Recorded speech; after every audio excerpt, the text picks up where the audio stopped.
stick ಹಾಕು ಅಂತ ಅದಕ್ಕೆ ಹೇಳಿದ್ದು ಸರ್ ಕ್ಯಾಶುವಲ್ ನೋಡ್ಕೊಂಡು ಬನ್ನಿ ಸರ್ ಸಾಕು ನೀವು ಈ ಪಿಲ್ಲರ್ಗಳು ಆ ಬೋರ್ಡೇ ಇಲ್ಲ ಇವತ್ತು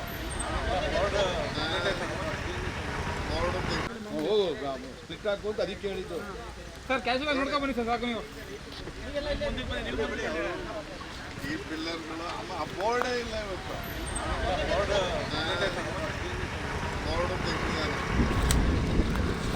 ಬೋರ್ಡ್ ನೋಡ್ಕೊಂಡು ಬನ್ನಿ ಸರ್